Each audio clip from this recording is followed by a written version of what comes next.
स्वागत है आपका हमारे YouTube channel study smart IQ में और मैं हूं सबा परवीन।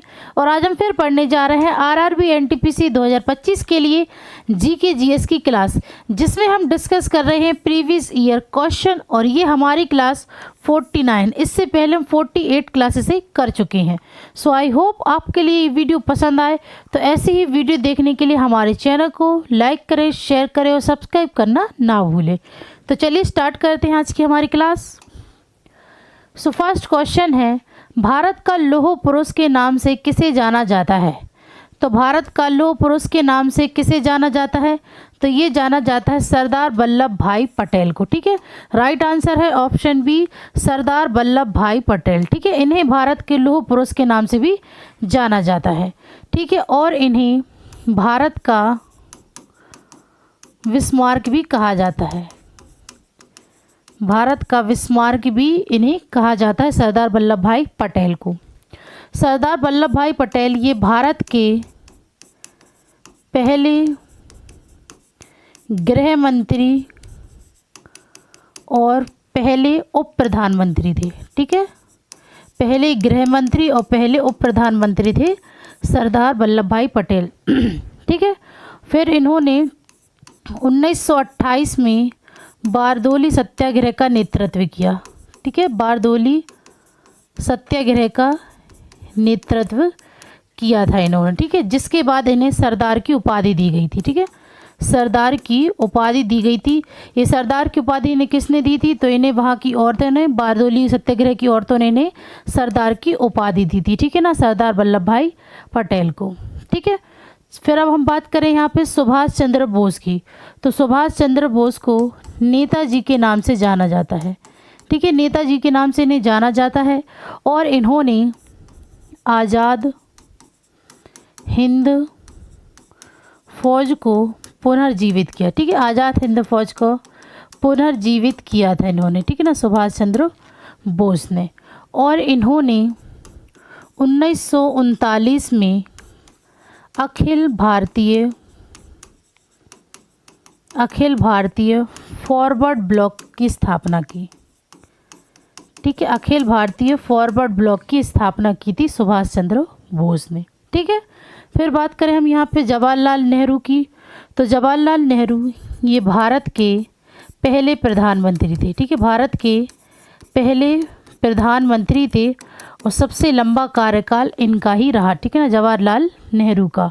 और लोग बच्चे इन्हें चाचा नेहरू के नाम से भी जानते हैं। ठीक है, फिर बात करें नरेंद्र मोदी की। तो नरेंद्र मोदी ये हमारे भारत के प्रधानमंत्री हैं अभी। ठीक है ना, भारत के प्रधानमंत्री हैं नरेंद्र मोदी। ठीक है, चलिए नेक्स्ट है, निम्नलिखित में से किसे भारत के स्वतंत्रता आंदोलन के दौरान चरमपंथी नेता के रूप में जाना जाता था? तो किसे भारत के स्वतंत्रता आंदोलन के दौरान चरमपंथी नेता के रूप में जाना जाता था? तो ये जाना जाता था बाल गंगाधर तिलक को। ठीक है, तो राइट आंसर ऑप्शन बी, बाल गंगाधर तिलक को चरमपंथी नेता के रूप में जाना जाता था। ठीक है, तो यहाँ बात करें हम बाल गंगाधर तिलक की, तो इन्हें लोकमान्य तिलक के नाम से भी जाना जाता है। ठीक है, लोकमान्य तिलक के नाम से इन्हें जाना जाता है। और इन्हें भारतीय अशांति का जनक भी कहा जाता है। ठीक है, भारतीय अशांति का जनक भी कहा जाता है बाल गंगाधर तिलक को। ठीक है, इन्होंने 1916 में होम रूल लीग की स्थापना की थी। ठीक है, होम रूल लीग की स्थापना की थी इन्होंने 1916 में। और इन्होंने 2 पत्रिकाएं चलवाई। ठीक है, पत्रिकाएं कौन कौन सी थी ये? तो ये थी केसरी, जो कि मराठी भाषा में, और मराठा ये अंग्रेजी भाषा में। ठीक है, ये 2 पत्रिकाएं चलवाई थी बाल गंगाधर तिलक ने। ठीक है, और अगर हम बात करें यहाँ पे क्वेश्चन में चरमपंथी नेता कौन कौन से थे, तो ये थे बाल गंगाधर तिलक और लाला लाजपत राय, लाला लाजपत राय, बिपिन चंद्र पाल और अरविंदो घोष।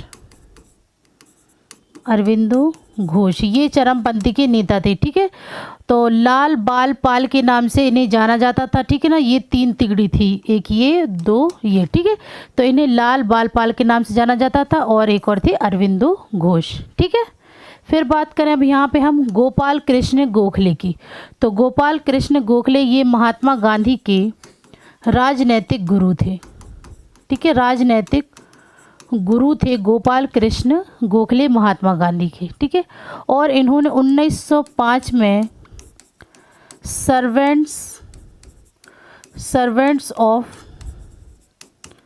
यहाँ लिख देते, ठीक है ना, सर्वेंट्स ऑफ इंडिया सोसाइटी की स्थापना की, ठीक है। सर्वेंट ऑफ इंडिया सोसाइटी की स्थापना की थी गोपाल कृष्ण गोखले ने 1905 में, ठीक है। फिर बात करें WC बनर्जी। तो WC बनर्जी का फुल फॉर्म क्या है, तो इसका होगा व्योमेश चंद्र बनर्जी, ठीक है। ये कौन थे, व्योमेश चंद्र बनर्जी, ठीक है। ये INC के पहले अध्यक्ष थे, ठीक है। व्योमेश चंद्र बनर्जी ये INC के पहले अध्यक्ष थे, ठीक है। तो ये INC के पहले अध्यक्ष कब बने थे, तो ये बने थे 1885 में बॉम्बे में, ठीक है। 1885 में ये INC के अध्यक्ष बने थे बॉम्बे में, ठीक है। फिर बात करें हम यहाँ पे सुरेंद्र नाथ बनर्जी की। तो सुरेंद्र नाथ बनर्जी को राष्ट्रगुरु के नाम से जाना जाता है, ठीक है। राष्ट्रगुरु के नाम से इन्हें जाना जाता है सुरेंद्र नाथ बनर्जी को, ठीक है। चलिए नेक्स्ट है 1866 में भारतीय प्रश्न पर चर्चा करने और भारतीय कल्याण को बढ़ावा देने के लिए ब्रिटिश सार्वजनिक अधिकारियों को प्रभावित करने के लिए लंदन में ईस्ट इंडिया एसोसिएशन का आयोजन किसने किया। तो लंदन में ईस्ट इंडिया एसोसिएशन का आयोजन किसने किया था, तो ये किया था दादा भाई नौरोजी ने, ठीक है। राइट आंसर है option A Dadabhai Naoroji ने। दादा भाई नौरोजी को grand old man of India, इन्हें grand old man of India के नाम से जाना जाता है दादा भाई नौरोजी को। और यह INC के पहले पारसी अध्यक्ष थे, ठीक है। INC के ये पहले पारसी अध्यक्ष थे और ये कब बने थे, तो ये बने थे 1886 में कलकत्ता में, ठीक है। 1886 में कलकत्ता में ये INC के पहले पारसी अध्यक्ष बने थे और ये 3 बार INC के अध्यक्ष बने, ठीक है ना, 3 बार। तो कब कब बने थे, तो पहली बार बने थे 1886 कलकत्ता में, फिर दूसरी बार बने थे ये 1893 में लाहौर में, और फिर बने तो 1906 में कलकत्ता में, ठीक है। 1906 में कलकत्ता में ये INC के अध्यक्ष बने थे, ठीक है ना, 3 बार बने थे। और फिर बात करें इनकी पुस्तक की, तो इनकी पुस्तक कौन सी है दादा भाई नौरोजी की, तो इनकी पुस्तक है poverty and un British rule in India, ठीक है। ये इनकी पुस्तक थी दादा भाई नौरोजी की, ठीक है। फिर बात करें अब यहाँ पे हम आनंद मोहन बोस की। तो आनंद मोहन बोस ने इंडिया सोसाइटी की स्थापना की थी, ठीक है। इंडिया सोसाइटी की इन्होंने स्थापना की थी, कब की थी, तो ये की थी इन्होंने 1872 में लंदन में, ठीक है। 1872 में इन्होंने लंदन में इंडिया सोसाइटी की स्थापना की थी। फिर BG तिलक यानी कि बाल गंगाधर तिलक, तो इनके बारे में भी हम बात कर चुके हैं, और WC बनर्जी, तो इनके बारे में भी हम बात कर चुके हैं, ठीक है। तो आगे बढ़ते हैं हम। चलिए नेक्स्ट है समाचार पत्र बंगाल गजट 1780 भारत का पहला समाचार पत्र था, के संस्थापक कौन थे। तो समाचार पत्र बंगाल गजट का संस्थापक कौन था, तो ये थे JK हिक्की, ठीक है। राइट आंसर है ऑप्शन ए JK हिक्की, ये बंगाल गजट समाचार पत्र के संस्थापक थे और यह पहला अंग्रेजी समाचार पत्र था, ठीक है, पहला अंग्रेजी समाचार पत्र था, ठीक है। फिर बात करें यहाँ पे GK गोखले यानी कि गोपाल कृष्ण गोखले, तो इनकी भी बात हम कर चुके हैं आगे। तो अब यहाँ पे है एनी बेसेंट, ठीक है। तो एनी बेसेंट यह INC की पहली महिला अध्यक्ष थी, ठीक है, पहली महिला अध्यक्ष थी। ये आईएनसी की कब बनी थी? तो यह बनी थी 1917 में कलकत्ता में।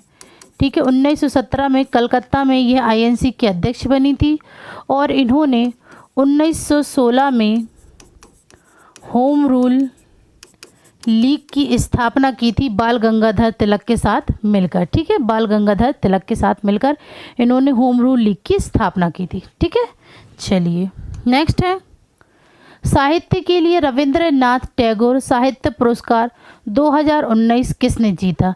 तो साहित्य के लिए रविंद्रनाथ टैगोर साहित्य पुरस्कार 2019 यह किसने जीता? तो ये जीता था राणा दास गुप्ता ने। ठीक है, राइट आंसर है ऑप्शन ए, राणा दास गुप्ता। नेक्स्ट है, अर्ली हिस्ट्री ऑफ इंडिया के लेखक कौन है? अर्ली हिस्ट्री ऑफ इंडिया के लेखक कौन है? तो ये है विंसेंट आर्थर स्मिथ। ठीक है, राइट आंसर है ऑप्शन ए, विंसेंट आर्थर स्मिथ। ये अर्ली हिस्ट्री ऑफ इंडिया के लेखक हैं। नेक्स्ट है, किस भारतीय मुक्केबाज ने भारत का एकमात्र 6 बार विश्व मुक्केबाज चैंपियन बनकर इतिहास रच दिया? तो कौन सा भारतीय मुक्केबाज है जिसने भारत के एकमात्र 6 बार विश्व मुक्केबाजी चैंपियन बनकर इतिहास रच दिया? तो ये है मैरी कॉम। ठीक है, तो राइट आंसर है option D, Mary Kom. Next है, दिसंबर 2020 में आईसीसी पुरुष क्रिकेट ऑफ द डिकेड पुरस्कार किसने जीता? तो आईसीसी पुरुष क्रिकेटर ऑफ द डिकेड पुरस्कार यह किसने जीता? तो यह जीता था विराट कोहली ने। ठीक है, राइट आंसर है ऑप्शन ए, विराट कोहली। नेक्स्ट है, निम्नलिखित में से किसे 2019 में दक्षिण सूडान में संयुक्त राष्ट्र मिशन का फोर्स कमांडर नियुक्त किया गया? तो किसे 2019 में दक्षिण सूडान में संयुक्त राष्ट्र मिशन का फोर्स कमांडर नियुक्त किया गया था? तो ये किया गया है शैलेश तिनाइकर को। ठीक है, राइट आंसर है ऑप्शन डी, शैलेश तिनाइकर को। ठीक है, नेक्स्ट है, भारत के कितने राज्यों की सीमा नेपाल से लगती है? तो भारत के कितने राज्य हैं जो कि जिसकी सीमाएं नेपाल से लगती हैं? तो कितने राज्य हैं? तो 5 राज्य हैं। ठीक है, तो राइट आंसर है ऑप्शन डी, 5 राज्य जो कि भारत की सीमाओं से नेपाल से लगती हैं। तो कौन कौन से ये राज्य हैं? तो ये है उत्तराखंड, उत्तर प्रदेश, बिहार, पश्चिम बंगाल, सिक्किम। ठीक है, ये 5 राज्य हैं। ठीक है, चलिए नेक्स्ट है, वायुमंडल में निम्नलिखित में से कौन सी गैस 3 प्रक्रियाओं में उपयोग की जाती है? दहन, श्वसन और नाइट्रोजन के ऑक्साइड के निर्माण में। तो ये कौन सी गैस है जो 3 प्रक्रियाओं में उपयोग की जाती है? दहन, श्वसन और नाइट्रोजन के ऑक्साइड के निर्माण में। तो ये है ऑक्सीजन गैस। ठीक है, ऑक्सीजन। चलिए नेक्स्ट है, निम्नलिखित में से किस अनुच्छेद में समानता की अवधारणा निहित है?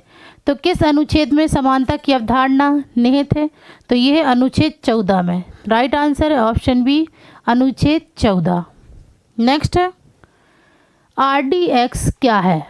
आरडीएक्स क्या है? तो यह एक विस्फोटक है। ठीक है, राइट आंसर है ऑप्शन ए, एक विस्फोटक। नेक्स्ट है, कालिदास सम्मान पुरस्कार किस राज्य सरकार द्वारा स्थापित किया गया है? तो कालिदास सम्मान पुरस्कार किस राज्य सरकार द्वारा स्थापित किया गया है? तो ये किया गया है मध्य प्रदेश सरकार द्वारा। ठीक है, मध्य प्रदेश सरकार द्वारा यह स्थापित किया गया है। और इसकी स्थापना कब हुई है? तो इसकी स्थापना हुई है 1980-81 के बीच। ठीक है, 1980-81 के बीच इसकी स्थापना हुई है। नेक्स्ट है, आकाश का नीला रंग किसके कारण है? आकाश का नीला रंग ये किसके कारण है?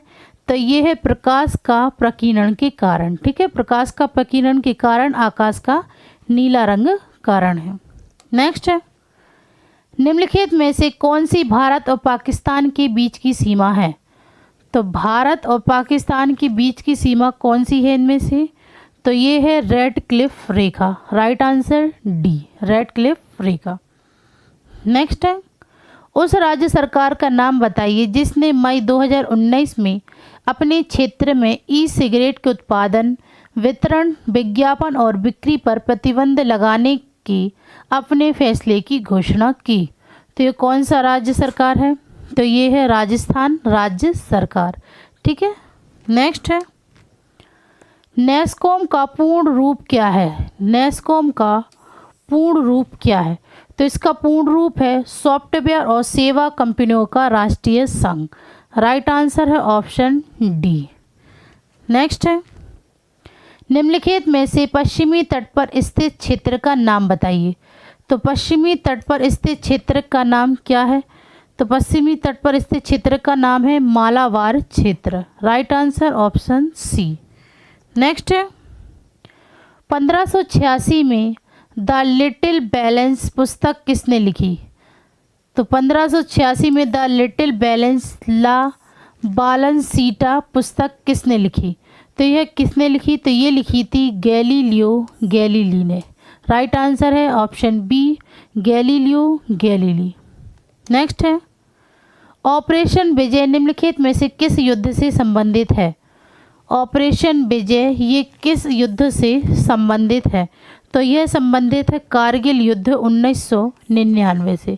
राइट आंसर है ऑप्शन डी, कारगिल युद्ध 1999। ऑपरेशन विजय ये भारत और पाकिस्तान के युद्ध का कोड नेम था। ठीक है ना, कोड नेम था ये ऑपरेशन विजय। नेक्स्ट है, उस राज्य का नाम बताइए जहां सियांग नदी पर भारत के सबसे लंबे 300 metre single lane steel cable suspension bridge का उद्घाटन किया गया है। तो कौन सा राज्य है जहां पर सियांग नदी पर भारत के सबसे लंबे single lane steel cable suspension bridge का उद्घाटन किया गया है? तो ये है अरुणाचल प्रदेश में। ठीक है ना, अरुणाचल प्रदेश में इस ब्रिज का उद्घाटन किया गया है। नेक्स्ट है, निम्नलिखित में से किस देश में वर्तमान में सर्वाधिक संख्या में क्रियाशील परमाणु रिएक्टर है?